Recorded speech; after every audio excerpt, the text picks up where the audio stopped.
get started here.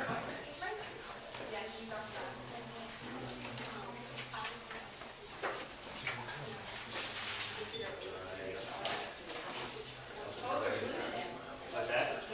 They're blue today, that's right. These will be fine, sugar-free, equate Walmart. Only the best. What's that? The sugar-free ones are the best. It's just menthol, basically. So, Wow. I wouldn't describe them as delicious, but passable, yes. I can tolerate them. So that's good enough in my book at this point. All right, who would like to ask the first question? Yes. You know what an extended object with a focal plane and length and stuff? Yeah, so like how do lenses or mirrors form images of extended objects? Is that what you're about there? All right. Let me fire up the relevant Google Sheets present, or not Google Slides presentation. So, oh, I have to sign into my account. All right. Let's see.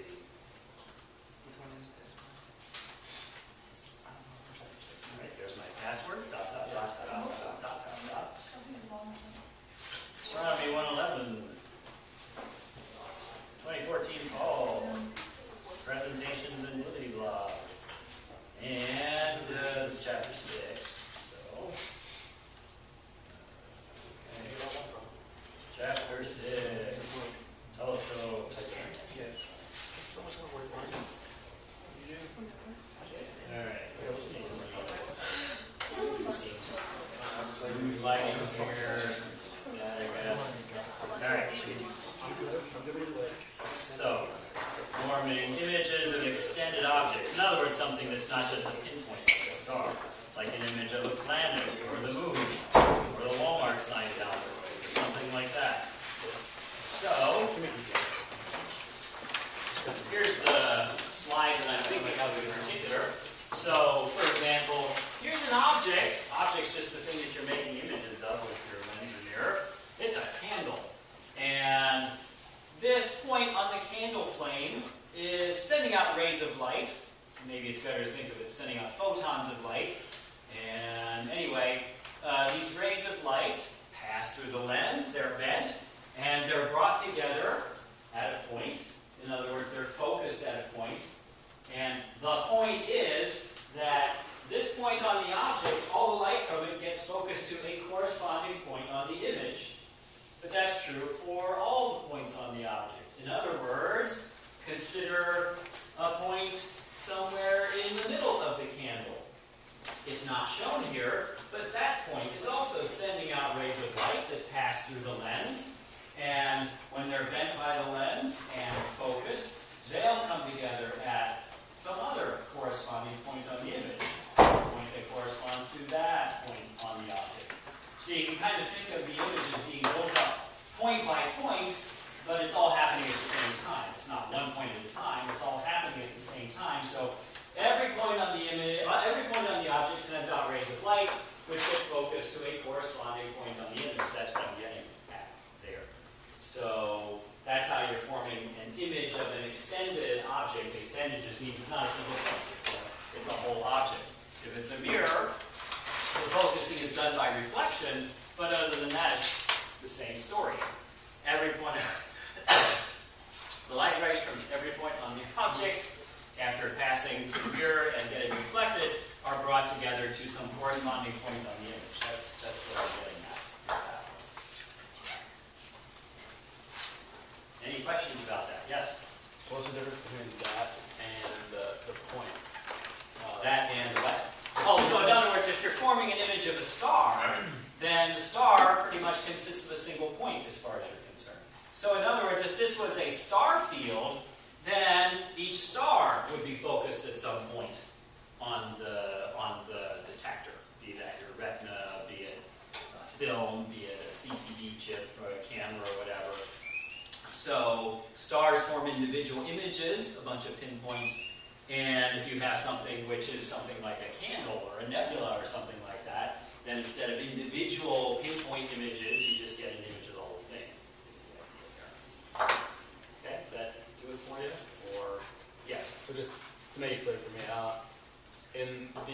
extended object, you're just making a larger set of points instead of just so. There's an infinite set of points. There's every point on the there's an infinite set of points on the objects, and each one is focused to a corresponding point on the image.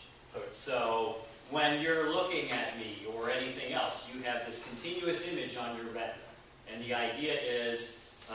So I see the tip of your nose right now. Why? Because the light rays from the tip of your nose, when they hit my lenses of my eyes, are focused to a corresponding image of the tip of your nose on my retina. I can see your right eye.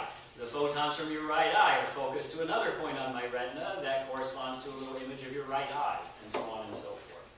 So every point on the object is focused to some corresponding point on the image.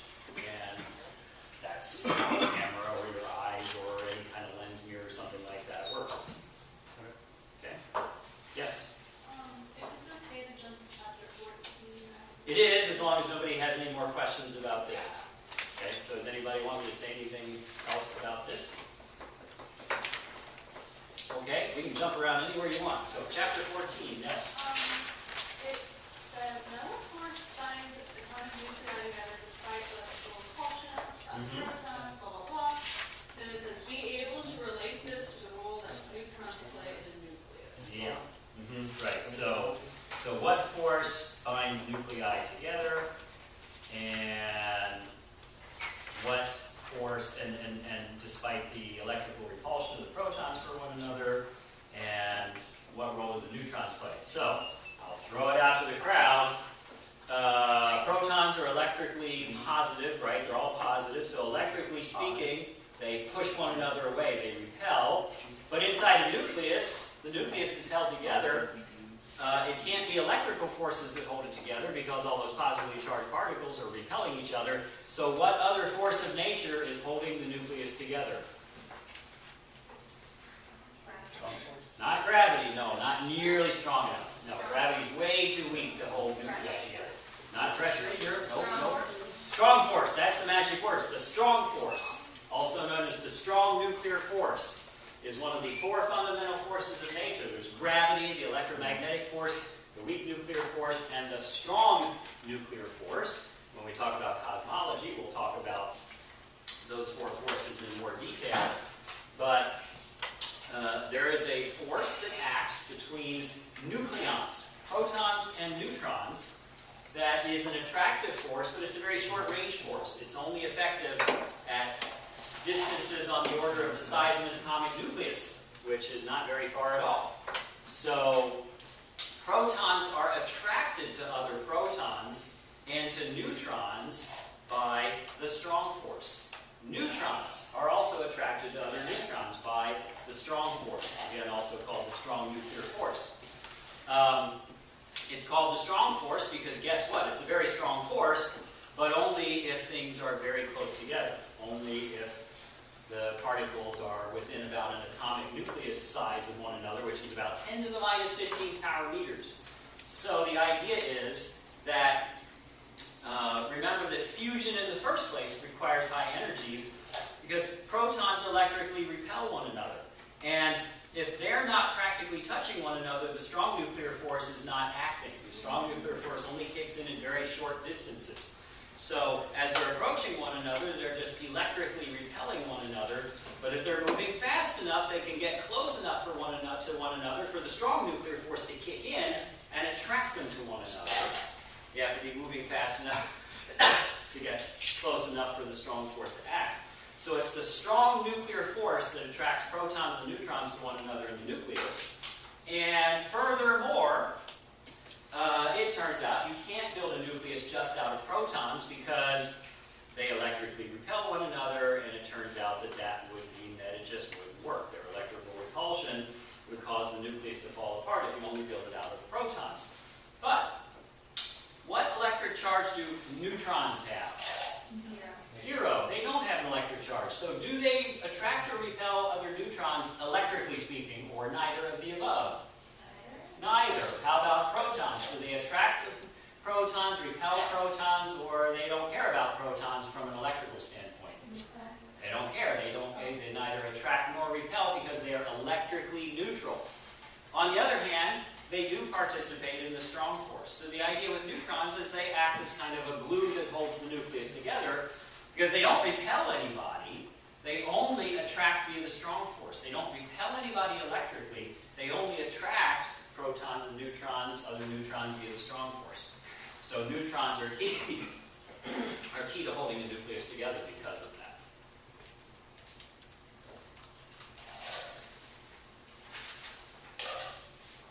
Yes? Can I ask you a question? Yeah, anybody want to follow up on the last question? All right, continue that. Could you explain the flux freezing and the magnetic field embedded in the plasma and strings or other bands and potential? All that kind of good stuff. Flux freezing and what it has to do with sunspots and all that kind of good stuff. Yeah, so the idea is that if you consider magnetic fields that are embedded in a plasma, an ionized gas, boy, good thing this is going to be immortalized on YouTube. A magnetic field that's embedded in a plasma, an ionized gas. Well, the point of it being an ionized gas is it has free electrons, not bound to atoms, and it has electrically charged atoms because they lost electrons. And an electrical current is charges in motion. When a current flows through a wire, that's electrons moving through the wire. That's what an electrical current is. And electrical currents produce magnetic fields. If a current flows in a wire, there's a magnetic field around that wire. Now, the idea with flux freezing is, here's a bunch of, there's plasma everywhere here. Here's magnetic field lines, there's plasma everywhere. I've just drawn a box around some particular parcels of it.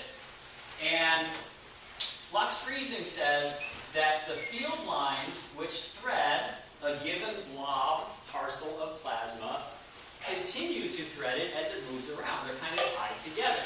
So it's kind of like, he said, briefly pausing to grab a prop.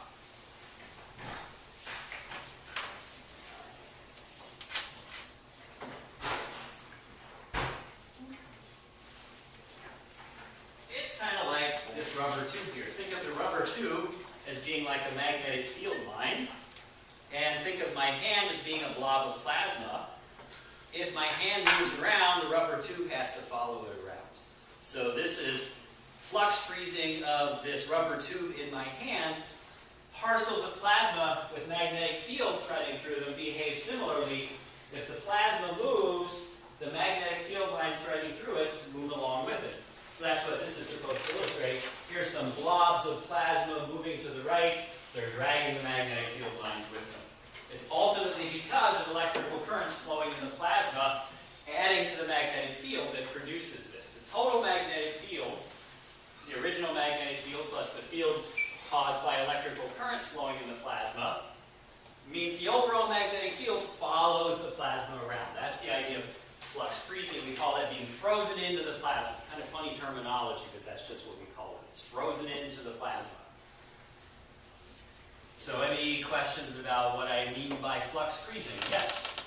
So, correct me if I'm wrong here. So, when all these magnetic lines kind of get jumbled up and twisted thanks to the plasma moving them around and them bending, is it that sort of corruption kind of compared to what else is going on around it? I'm sorry, is that, I missed one word, is that? The sort of, that sort of tangling of those magnetic They do fields, get tangled. is that what kind of begins to form the sunspot?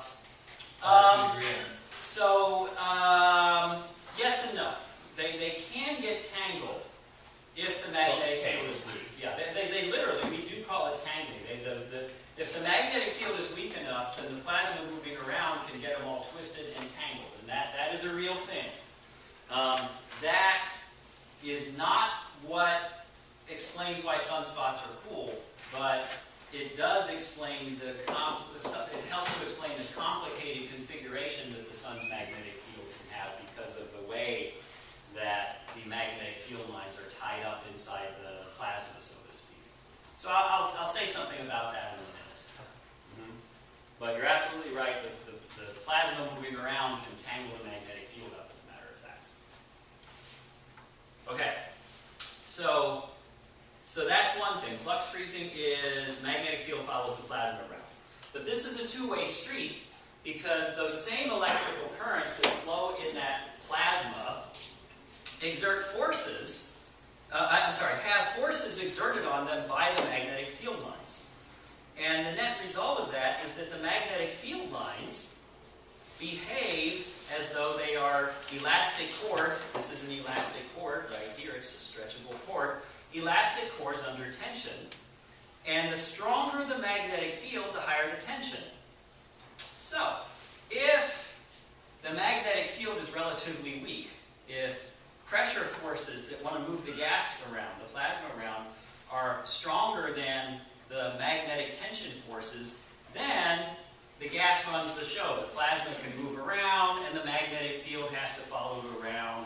And so the plasma is dictating to the magnetic field, sort of like, here it just says, move, and the magnetic field says, okay. But if the magnetic field is very strong, that means the tension in the field lines becomes very large, and in that case, it becomes very hard to move the magnetic field lines. If you tighten up a violin string or a guitar string, it becomes a lot harder to pluck, right? Because it pulls back on you. This is pulling back on me. It's resisting my attempt to pluck it. Whereas if it's very floppy, it does not very hard resist my attempt to move it around. But in regions of strong magnetic field, the magnetic field lines are very taut. They won't let themselves be bent very much. And that's the key to what's going on inside sunspots. Inside a sunspot, the magnetic field is about 2,000 or 3,000 times stronger than the Earth's magnetic field. Outside of sunspots on the sun, the magnetic field is comparable in strength to the Earth's magnetic field at the surface of the Earth, which isn't all that strong. But inside sunspots, it's several thousand times stronger than that. And that means that inside sunspots, where the magnetic field happens to be nearly vertical, those magnetic field lines act like really taut strings. And so that means it's very hard to move them side to side as a result of that. So, for convection to take place, remember that the solar granulation in the photosphere is the top of the sun's convection zone. For convection to take place, not only does gas have to rise, it also has to move side to side, because convection takes place in the form of these rolls of material, where it goes both up and down, but also side to side. Inside the sunspot, the gas can't go side to side, because if it did, it would have to drag the magnetic field lines with it. It would have to drag the field lines with it, because that's what we call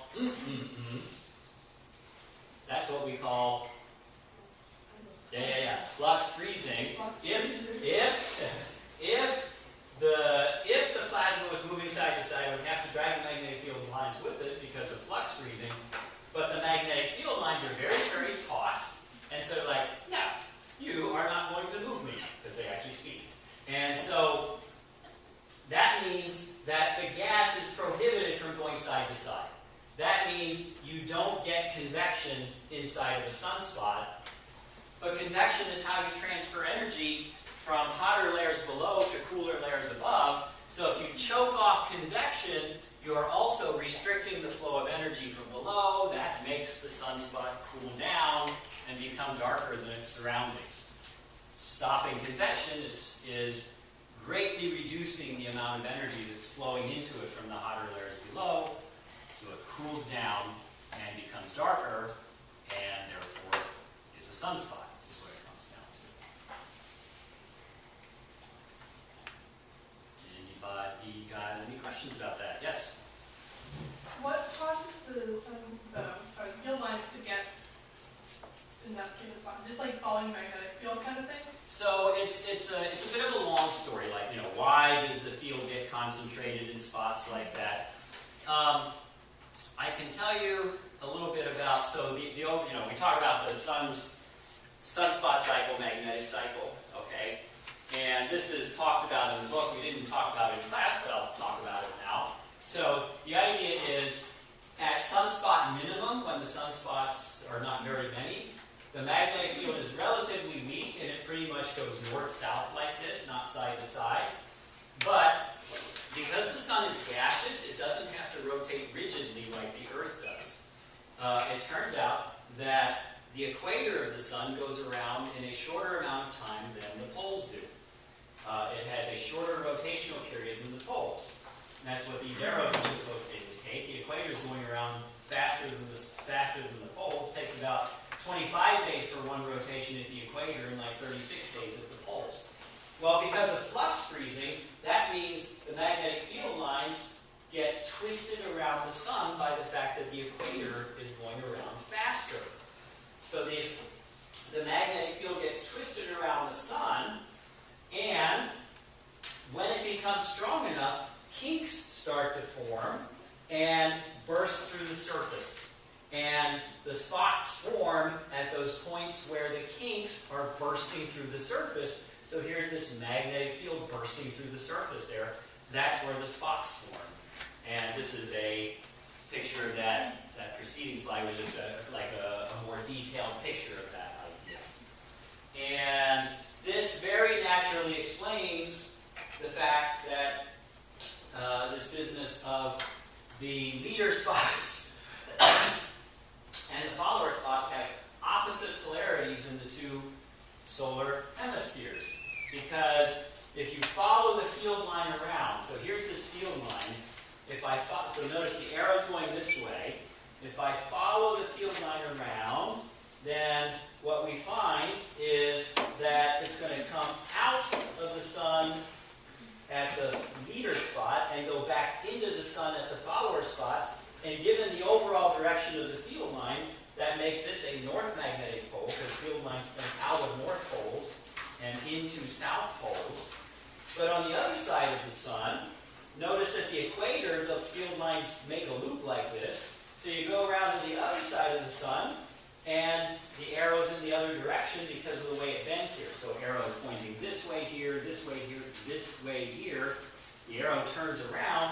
So on the other side of the sun, in the southern hemisphere, south of the equator, the polarities of the spots are exactly the opposite. Now it's coming out on the follower side, in on the leader side. So that naturally explains the fact that in this cycle, in the northern geographic hemisphere of the sun, the leader spots are north magnetic poles, and in the southern hemisphere of the sun, the leader spots are south magnetic poles. But by the time the next sunspot cycle comes around, the field lines have reversed direction. So here's sunspot minimum for one sunspot cycle. Notice that the field lines are pointing out of the North Pole and into the South Pole. When you start the next cycle at its sunspot minimum, the field lines are going the other way. They're pointing into the sun's north geographic pole, making it magnetically a south pole, and vice versa. So the magnetic field reverses from one sunspot cycle to the next, which is why we say that there's a 22-year magnetic cycle but an 11-year sunspot cycle. So nobody asked that, but I started saying it because you asked, why are vertical magnetic fields in spots? This is the idea. It's because of them kinking up, the magnetic field kinks up and sticks out of the surface where the spots are. Yes? Okay, so the magnetic field lines, as it's like unloading again, then cause the north and south pole to literally flip-flop magnetically? Yeah, that's not really actually very well understood. The model's supposed to be, notice how these are a little bit tilted?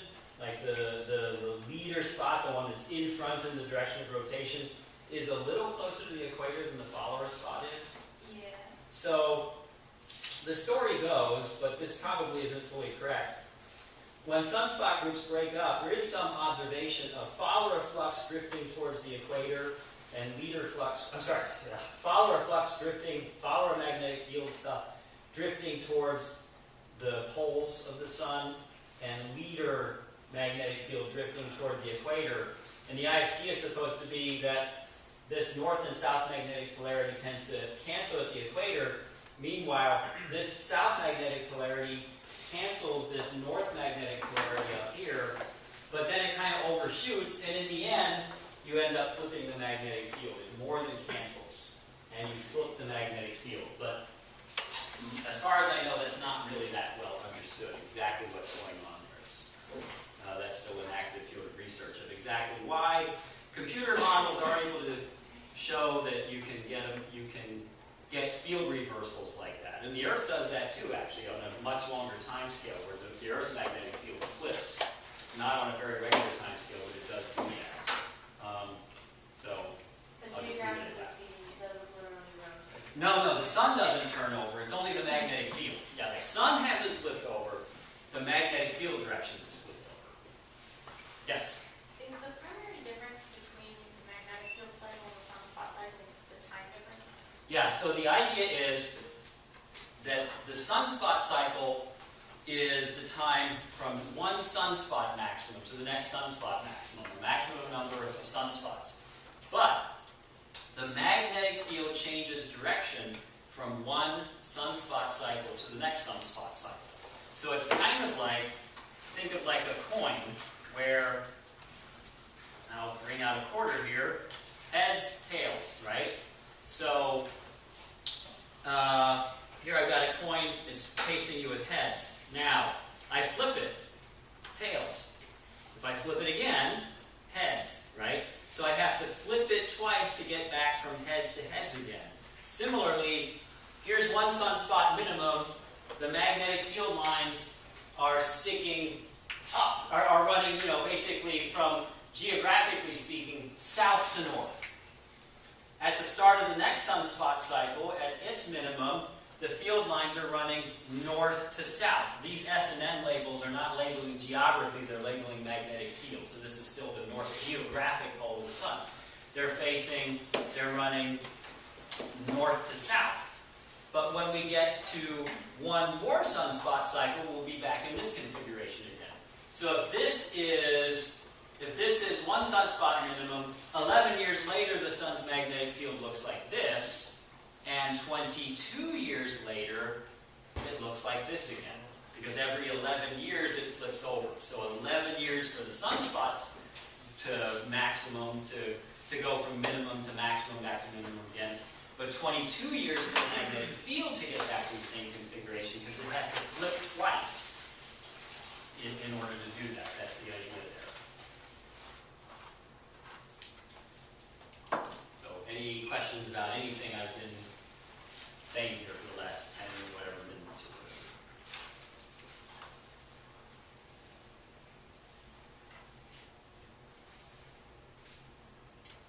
Okay. I've got another question to ask. Yes? Jumping back to telescopes a little bit, could you explain a little more with angular resolution, like how, if your angular resolution is 0.5 or whatever, when you have to go, the other thing has to be for you to be able to see it. Yeah, Does that make sense? so angular, kind of, yeah, so angular resolution, right? Yeah. The angular resolution of an optical system is the smallest angle between two equally bright stars such that it could tell that it's two stars and not a single point of light. That's the basic idea. The angular resolution is the smallest angle between two equally bright objects, two equally bright stars, really, pinpoints, such that you could tell that there are really two of them and not a single one.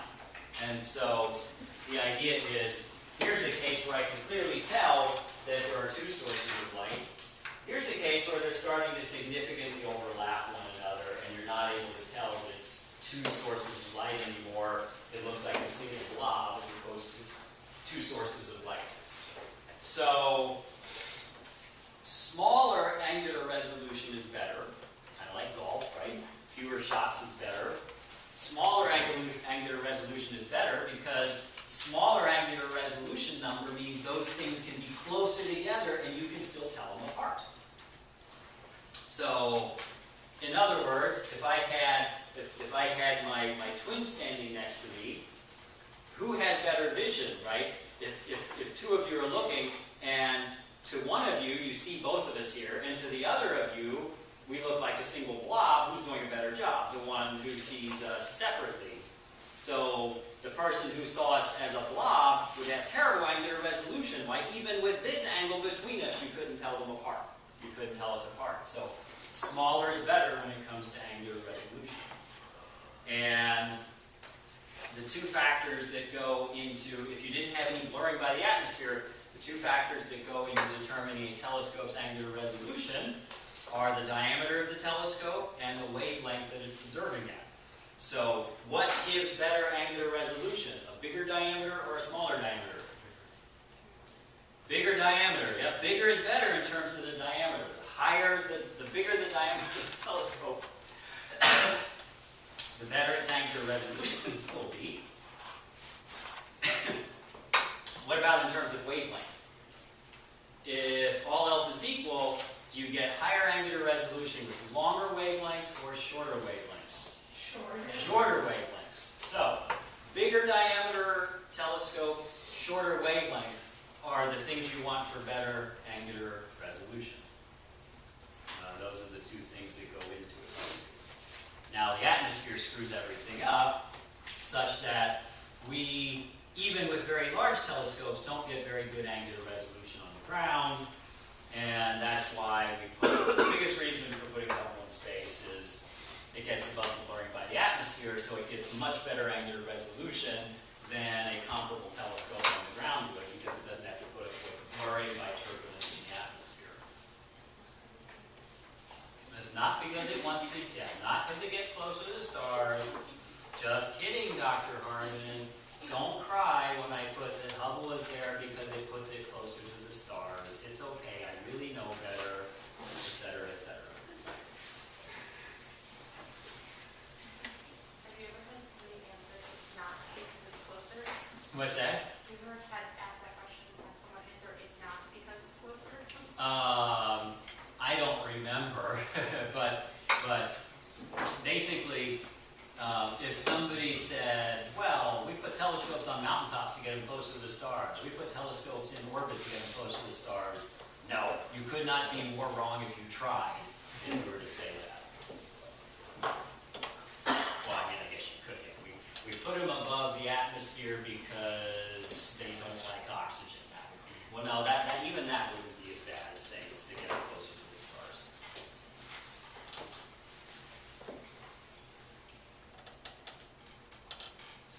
Yes?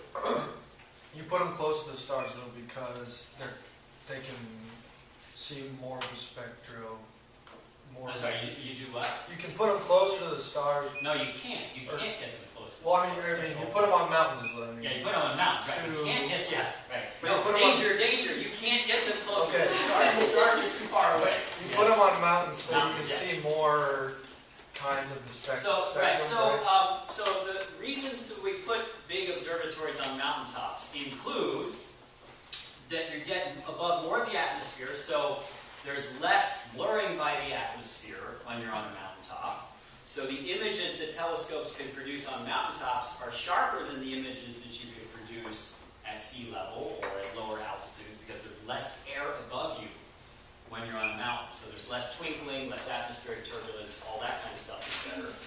Also, there are some infrared wavelengths that you can observe from mountaintops because it gets you above most of the water vapor in the atmosphere, and water vapor is the primary source of absorption of infrared light.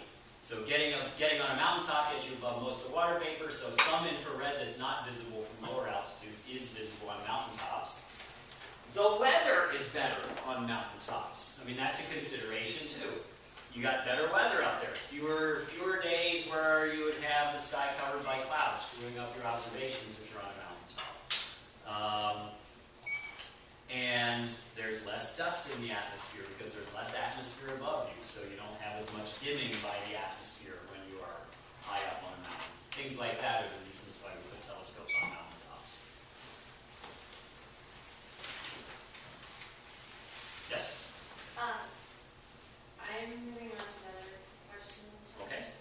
Unless somebody stops. Yes. So the light gathering power of the telescope, Mhm. is that talking about some equation equation, or is it just that the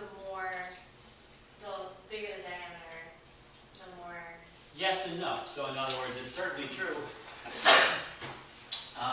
that the bigger the diameter of the objective lens or mirror, the more light gathering power it has. But I do want you to know what is the property of the lens or mirror that controls its light gathering power. Is it its diameter? Is it its surface area? Is it its volume? What is important in determining the light gathering power? Throw it to the crowd. What's important? It's surface area. It's surface area, right? Because, after all, the light is passing through the surface of the lens. If you made a bucket to collect rain, what would matter would be the surface area of the top of the bucket where the raindrops are falling in. So, surface area is what determines the light gathering power. And usually, lenses are and mirrors are circular. So, what is the area of a circle given by? In terms of its radius, what's the area of a circle? Pi r squared, right? So it goes like the square of the diameter or the radius of the objective. So if I made an objective, if I compare two telescopes, and one has twice the diameter of the other, how much bigger is the light gathering power of the one which is twice the diameter? How many times bigger is it? It goes like diameter squared, so if I double the diameter, what have I done to its surface area? By a factor of 4, right? Which you got by saying, well, if I doubled it, it's 2 times the diameter. Since it goes like the diameter squared, I have to say 2 squared or 4 times the area. So a telescope with twice the diameter has 4 times the light gathering power. What if it had 3 times the diameter? How many times has the light gathering power increased? I heard the magic number. The answer is 9, because 9 is what?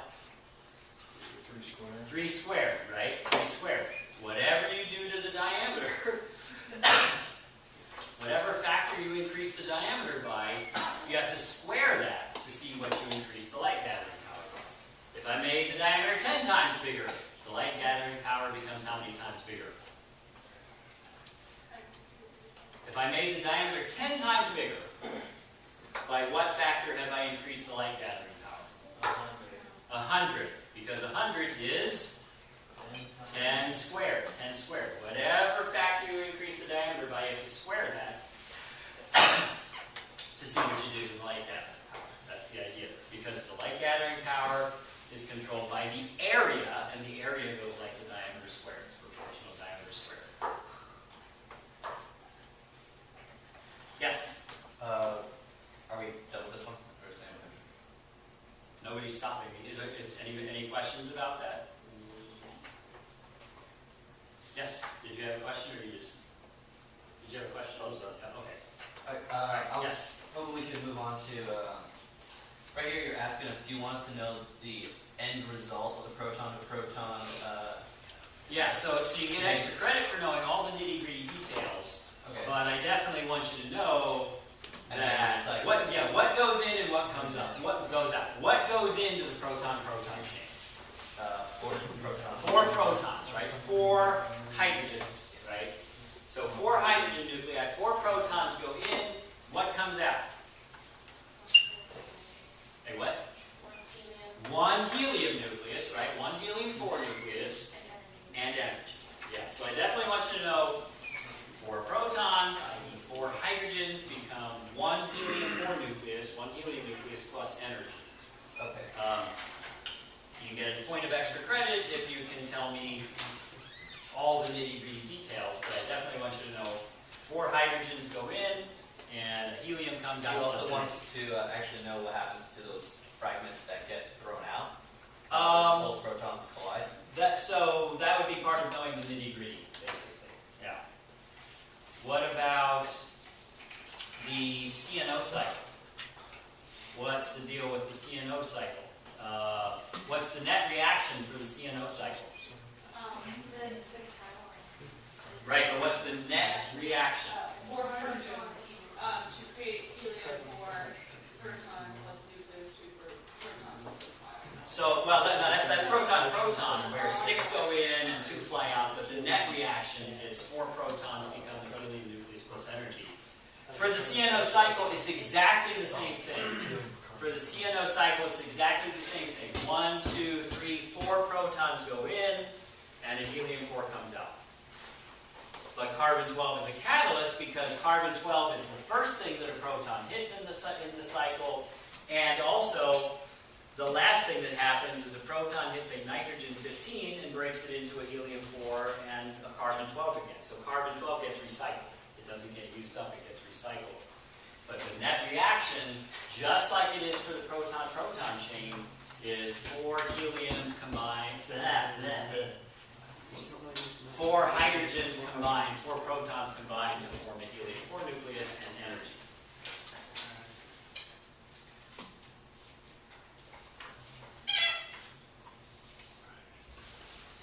Yes? If we can move on to the phone. Can you talk about the solar neutrino problem? Solar neutrino problem, yes. And how it's solved? And how to solve it. So, notice that the CNO cycle here, neutrinos are being released at a couple of stages along the way.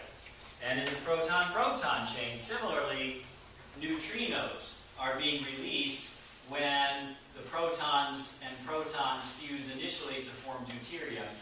One of the protons turns into a neutron, and by doing that, it does that by emitting a positron and a neutrino. So neutrinos are very low mass particles, much less massive than electrons, that only interact via what's called weak nuclear force, which means they do not interact very strongly with ordinary matter at all. Neutrinos can go through typically light years of lead without interacting with anything. So, unlike the photons that are created by the nuclear reactions, the photons take something like 100,000 years to get out of the sun because they keep scattering off of electrons and other particles inside the sun. So it takes a long, long time for the photons generated by nuclear reactions in the core to make it out of the sun. But how about the neutrinos? The neutrinos hardly interact with anything, so they can go straight out of the sun. The neutrinos go at almost the speed of light, and at the speed of light, it takes a little over 2 seconds to go from the sun's core out to the surface of the sun. So the neutrinos that we could detect from the sun were created 8 minutes and 20 seconds ago, because that's how long it takes something going the speed of light to get from the sun to us. The sun's about 8 minutes and 20 seconds of light time away from us. So by detecting neutrinos, we're seeing conditions in the sun's core today. We're seeing neutrinos that were just generated by nuclear fusion reactions in the sun.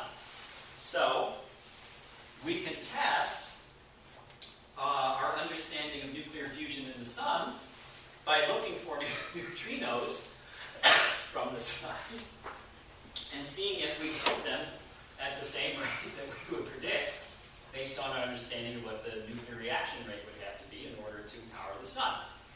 Well, detecting neutrinos takes these giant tanks of liquid, because neutrinos hardly interact with anything, so we need these giant tanks of liquid, because every once in a while a neutrino will interact with the nucleus inside the liquid, and then we can detect the after effects of that. So when that was first done,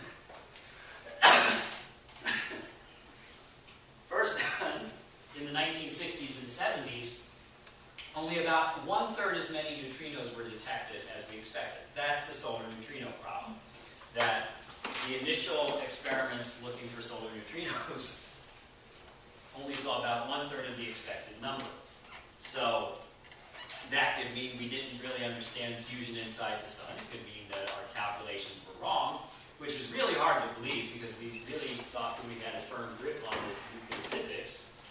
Or it could mean that the neutrinos were turning into other types of neutrinos on their way from the sun to us. And that's what turned out to be the case. It turns out there's 3 different kinds of neutrinos The nuclear reactions in the sun make one type of neutrino called electron neutrinos, but in the time it takes them to get to Earth, about 2/3 of them have turned into different types of neutrinos, the other two types of neutrinos. And when detectors were built that could detect all three types of neutrinos and not just electron neutrinos, the observations matched up with the predictions. So the solution was to look for all the kinds of neutrinos, and then we were able to show that, yeah, the problem was that the neutrinos that the sun generates are all electron neutrinos, and they were turning into the other types of neutrinos on the way to us. When detectors were built that could detect those other types of neutrinos, we got a nice match between theory and experiment.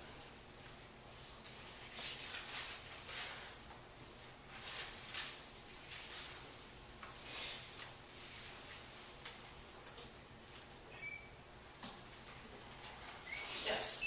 I was wondering exactly what the Balmer lines were. I think I know what it is. I just wanted to go over it one more Like time. which ones are the Balmer lines? What? Or the business Is of it like that- why they're strongest in 10,000 Kelvin stars, or? Well, is it that when it's 10,000 Kelvin, it's hot enough to keep it at that second level, so it gives off the visible spectrum, and when it's too cold, it doesn't give off enough. I'll just let you. You're largely there. But let's go ahead and, because other people might not be, let's just go ahead and go through it. So, this business of why are the Balmer lines of hydrogen strongest for stars of about 10,000 Kelvin, the story of Goldilocks and the 3 stars. One star was too hot, the other star was too cool, the other star was just right.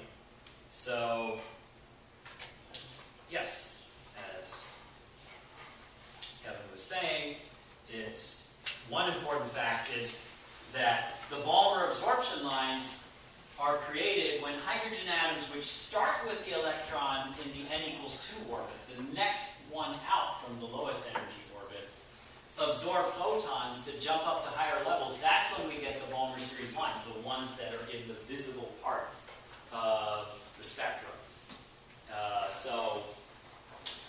So you need a population of hydrogen atoms that have the electron in the n=2 level. That's the crucial thing. You need a good population of atoms, hydrogen atoms, with electrons in the n=2 level in order to make Balmer series lines, because that's how they're made, from jumps from n=2 up to higher levels when atoms absorb photons. So the basic idea is that if a star, the easiest one is if it's too hot. If a star is too hot, the atoms and electrons in the star's atmosphere are moving so fast that collisions are energetic enough that most of the hydrogen is ionized. Most of the protons do not have electrons orbiting them, because as soon as a hydrogen atom forms, a collision would strip that electron right off. So, if there's no electron orbiting a proton, it can't make spectral lines. Spectral lines are when the electron orbiting a proton jumps between different levels. If there ain't no electron, it ain't going to be contributing to the formation of spectral lines. So when a star is too hot, a lot more than 10,000 Kelvin, collisions in the atmosphere because of the high temperature, they're moving fast, are so energetic, most of the hydrogen is ionized, you can't make spectral lines if there's no atoms. On the other hand, if the star is too cool, a lot less than 10,000 Kelvin, then the atoms and electrons are not moving fast enough for collisions to very often kick electrons out of the ground state. Almost all of the hydrogens have the electron in n=1 instead of n=2. Can you make Balmer lines from hydrogen atoms that have n=1 for where the electron is sitting? No, you cannot. So in cool stars, most of the hydrogen is in the ground state, n=1, not ready to make Balmer lines, because you need n=2 for Balmer lines. So when it's too cold, most of the atoms are in the ground state, in terms of forming Balmer lines. When it's too hot, most of the atoms are ionized, which means they're not even atoms anymore. That's not going to make spectral lines for you.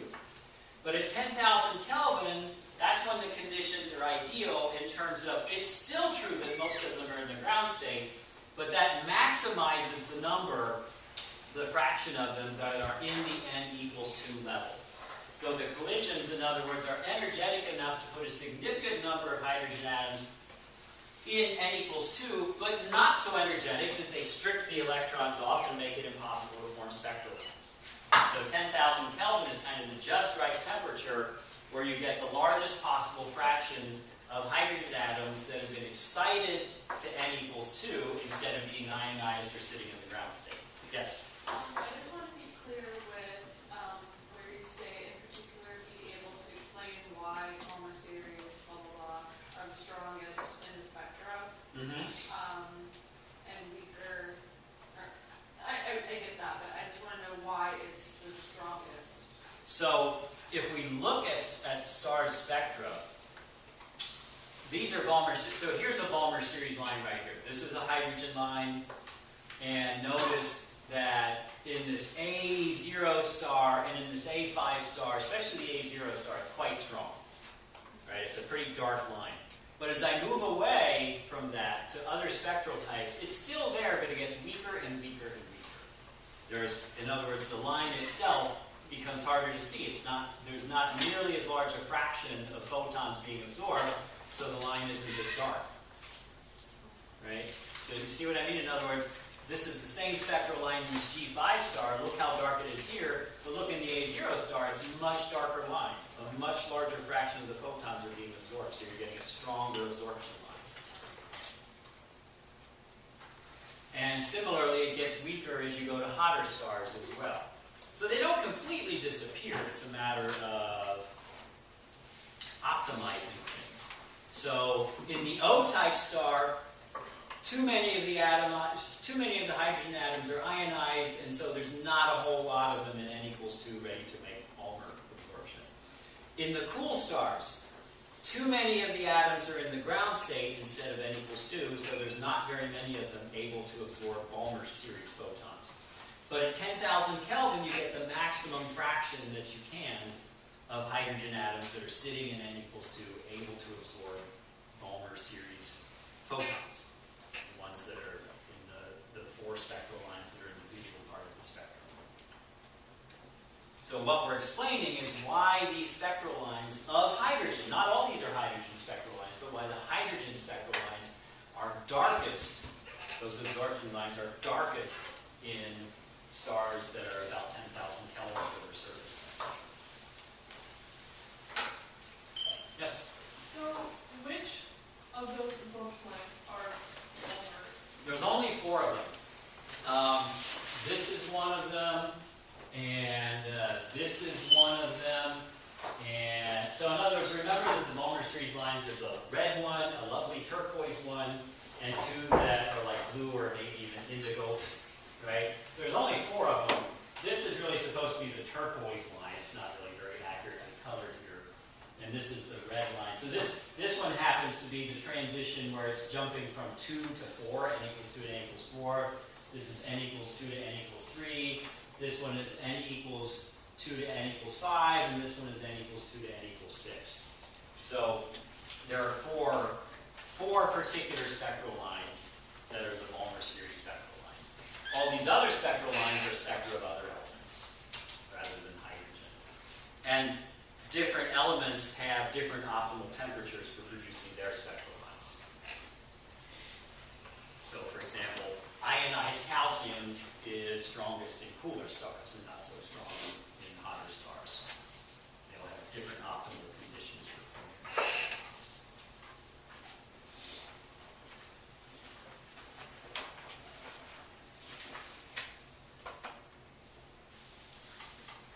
So, any more questions about that? So that's what we're trying to explain is why a spectral line like this one, this is one of the Balmer series lines, is darkest in the A0 star at a temperature of around 10,000 Kelvin, not as dark in the other ones. Because the largest fraction of hydrogens with n equals 2 occurs at around 10,000 Kelvin. Cooler than that, and more of a larger fraction, basically not as many or as n equals 2, a greater fraction are in ground state. Hotter than that, many of them get ions.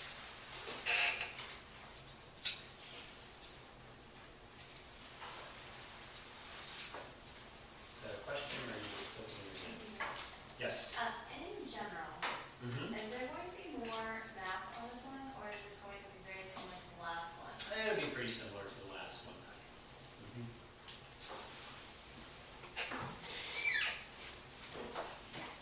Yes? Why does a single radio telescope have poor angular resolution? So remember that there are two things that go into setting the angular resolution. I will show you the world's largest steerable radio telescope, the Green Bank Telescope in West Virginia at the National Radio Astronomy Observatory. So, two things go into setting angular resolution. What were those things again?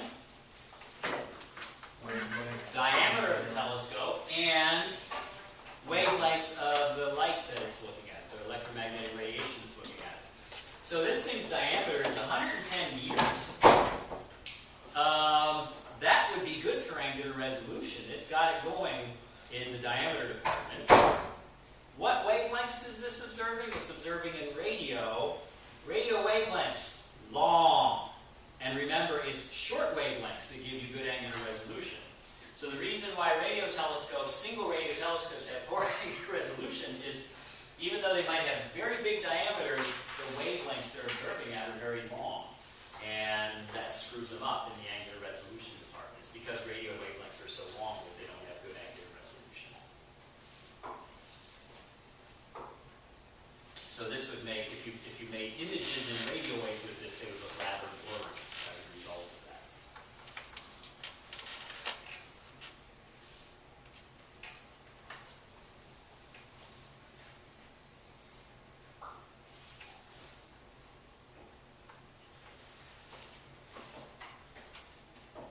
Yes? Why are shorter wavelengths better for angular? Yeah, so it's because when light waves are brought together by a lens or a mirror, the waves do what's called interfering with one another. In other words, if you bring two light waves together and the crests line up with the crests and the troughs line up with the troughs, they reinforce one another and you get a stronger result. But if the crests line up with the troughs, they cancel one another out. If you add two waves together and you add two waves such that the high points overlap the low points, then when you add them together, they end up canceling one another out. That happens with sound waves as well, it turns out. And I can't easily explain it here, but the point is that for short wavelengths, the distance over which you go from overlapping where they're reinforcing one another to overlapping where they're canceling one another out, because the wavelength is short, that happens over a much shorter distance than for long wavelengths. And that controls how big the blur spot is that you make. In other words, how big the,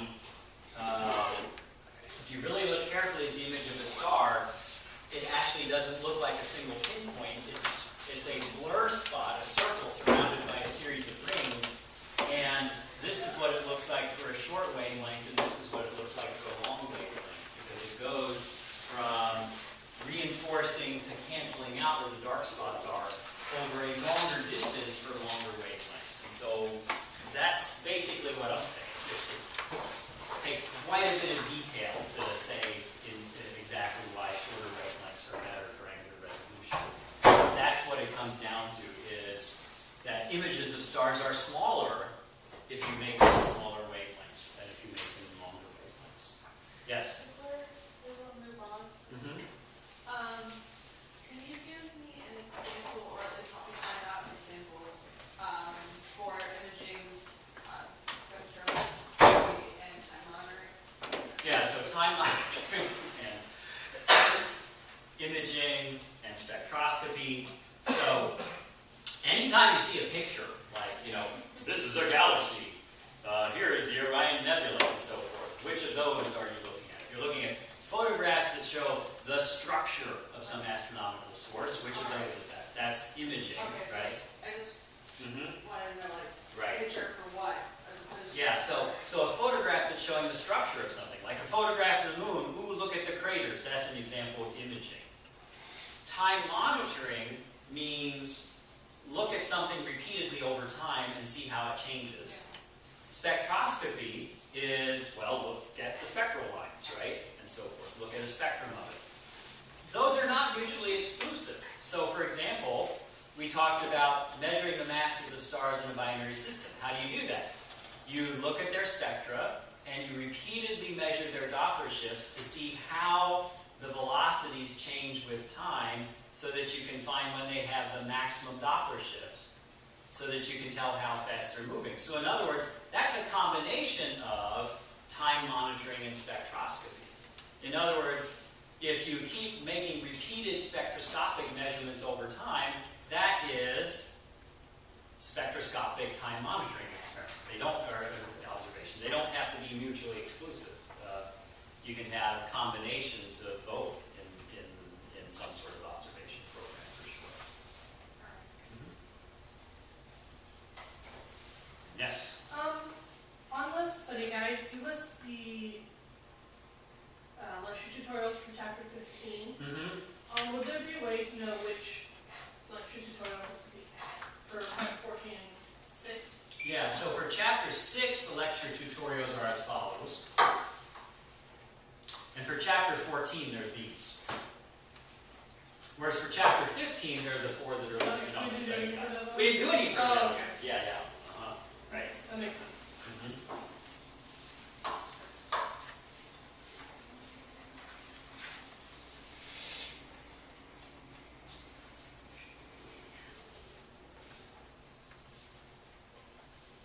Yes. This is probably a very stupid question, but I can't find. The only stupid question is one you don't ask. I can't find a definition in the book of the objective of a telescope. The objective of a telescope is just the main lens or mirror, the one that's responsible for the light gathering. So really, in a refracting telescope, the objective is the big lens in the front of the telescope at the top. In a reflecting telescope, the objective is the big mirror at the bottom of the telescope. Yes? How is the age of a star cluster determined from the turnoff point